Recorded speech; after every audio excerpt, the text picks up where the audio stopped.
आज प्रधानमंत्री मोदी जब मांझी से मिले तो मांझी से पूछ लिया कि आपकी मुस्कुराहट का राज क्या है और क्या कुछ बातचीत हुई मोदी और मांझी के बीच। आइए जानते हैं खुद जीतन राम मांझी से बात की आज तक के संवाददाता ने। हमारे साथ हैं बिहार के पूर्व मुख्यमंत्री जीतन राम मांझी, जो लगता है आजकल काफ़ी डिमांड में है। मांझी जी, क्या वजह है कि जब आप मुख्यमंत्री थे तब 7 के इतने दौरे नहीं करते थे जितने पद से हटने के बाद आपने नरेंद्र मोदी से मुलाकातें की? अरे भाई, मुख्यमंत्री कितना दिन रहे?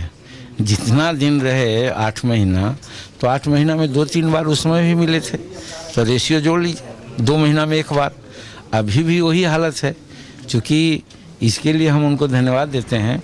जब शुरू की बैठक नीति आयोग की बैठक हुई थी और उसमें हम मुद्दा उठाया था स्वच्छता का, किसान का, मजदूर का, तो उन्होंने अप्रिशिएट किया था। अपने कलीग से भी उन्होंने कहा कि जीतन मांझी एक ऐसे चीफ मिनिस्टर हैं जो हमारे दिल को टच किया, और दिल को टच किया ये कि गरीबों के संबंध में उन्होंने चर्चा की, चाहे किसान का हो, मजदूर का हो और हो। तो उस समय भी वो हमको कहा करते थे कि जीतन जी, आप जब चाहिएगा मेरे के यहाँ दरवाज़ा आपका खुला है, और धन्यवाद देते हैं कि अपने उस बात को पूरा कर रहे हैं। हम जब समय मांगते हैं तो हमको दे देते हैं। लेकिन अब जो अचानक इतनी चिंता बढ़ रही है, राजनीतिक चिंता है, आपके भविष्य को लेकर, बिहार के भविष्य को लेकर, चुनाव सिर पर है, चिंता आखिर है क्या? कोई चिंता नहीं है।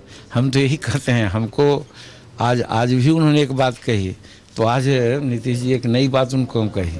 आज छूटते ही कहे कि भाई, हम तो आपसे सीख रहे हैं कि आपके चेहरे पर मुस्कान प्राय रहती है, कोशिश कर रहे हैं कि हम अपने चेहरे पर भी मुस्कान लावें। तो हम कहा कि 2 बात आपसे कहा था सर कहा कि 2 बार कहा था, उन बातों को रिपीट करने। तीसरी बात हम कहना चाहते हैं कि अगर आप मुस्कुराते हैं तो आपका दुश्मन का हृदय उतना ही डाउन होता है। नीतीश कुमार का हृदय डाउन करने के लिए मुस्कुरा रहे हैं? तो इसीलिए आपको मुस्कुराना जरूरी है। तो इस पर भी बड़ी हंसी की। तो मेरा कहने का मतलब है कि नीतीश कुमार का मामला नहीं है। हम अपना जीवन में गरीबों के लिए काम करने की बात सोची थी, काम करके दिखलाने का प्रयास किया, और धन्यवाद देते हैं आप लोगों को और जनता को कि हमारे काम को लोग एक्नॉलेज कर रहे हैं कि नहीं, जीतन मांझी को कम समय मिला, विपरीत परिस्थिति मिली, बावजूद उसका उसने काम किया है। तो हमारे दिमाग में ये बात आती है कि अब हमारे लिए क्या है, मुख्यमंत्री बन गए, इससे ज़्यादा तो कुछ बनने की आकांक्षा नहीं है। हालांकि नहीं बनना चाहते थे, मुख्यमंत्री भी मेरे लिए अलग पद था, लेकिन मिल गया, और मिलते मिलते हमने मुख्यमंत्री के पद के अनुरूप कुछ काम किया। तो ये तो बड़ी संतुष्टि की बात है। इसलिए आगे की राजनीति के लिए क्या होगा वो हम अकेले निर्णय न लेके अपने साथियों के सहयोग से जो निर्णय होगा वो करेंगे। तो जीतन राम मांझी की इस मुस्कान के पीछे क्या वजह है? इतनी डिमांड में है आप, ये वजह है? लालू यादव भी आपसे बात करना चाहते हैं, पप्पू यादव ने आपका समर्थन किया, वो पार्टी तक से निकल गए।